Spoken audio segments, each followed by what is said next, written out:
안녕하세요. 자연주의 채널에 오신 것을 환영합니다. 우리는 흔히 자연을 지켜야 한다라고 말하지만 정작 우리의 삶을 들여다보면 자연과는 정반대의 방향으로 나아가고 있음을 알 수 있습니다. 오늘 영상에서는 현대인들이 왜 반자연적인 삶을 살고 있는가, 그리고 우리가 잊고 있는 자연의 진짜 의미에 대해 이야기해 보겠습니다. 우리는 보통 자연을 숲, 산, 바다, 날씨 같은 물리적인 환경으로만 한정해서 생각합니다. 하지만 실제로 자연은 훨씬 더 포괄적인 개념입니다. 자연은 단순히 우리가 바라보는 경관만이 아니라 사람들의 생각, 사고방식, 심리, 감정, 그리고 인간이 태어나고 죽는 과정까지 모두 포함합니다.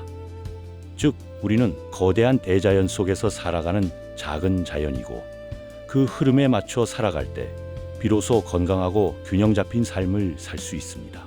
그러나 오늘날 많은 사람들은 자연에 역행하는 가치관을 가지고 살아갑니다. 예를 들어 한국 사회의 출산 기피 현상은 대표적입니다. 편리함과 개인의 자유라는 이유로 아이를 불필요하고 불편한 존재로 여기는 태도.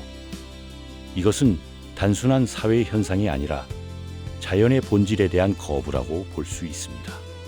왜냐하면 인간의 성욕, 호르몬, 성장 구조는 모두 생명의 순환을 이어가기 위해 설계된 자연의 의도이기 때문입니다.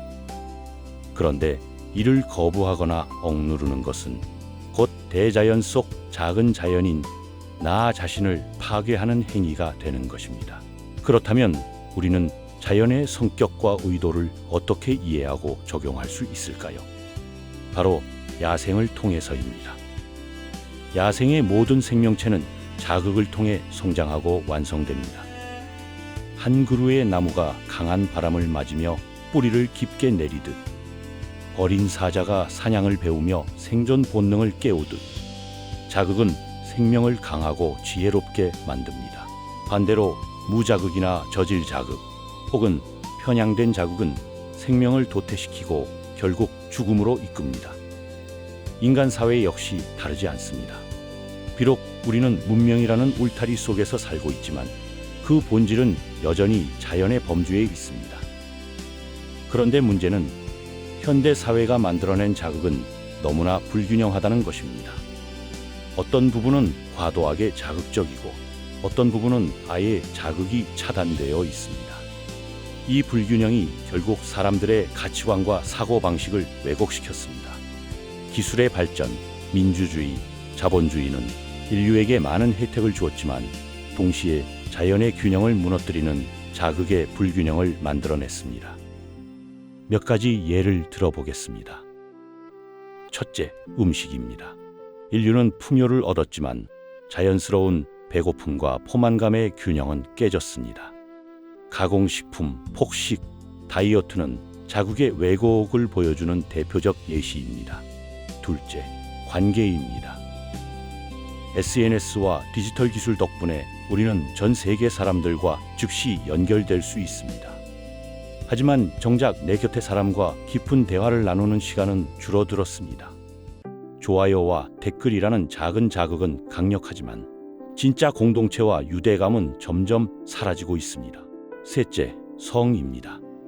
성은 원래 생명순환의 자연스러운 일부이지만 현대 사회에서는 지나치게 상품화되거나 반대로 극단적으로 회피되는 양극단의 모습으로 나타나고 있습니다.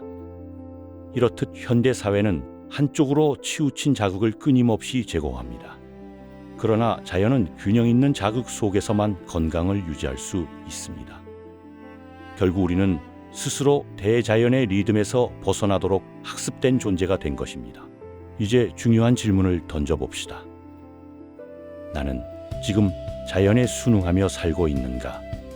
아니면 역행하며 살고 있는가?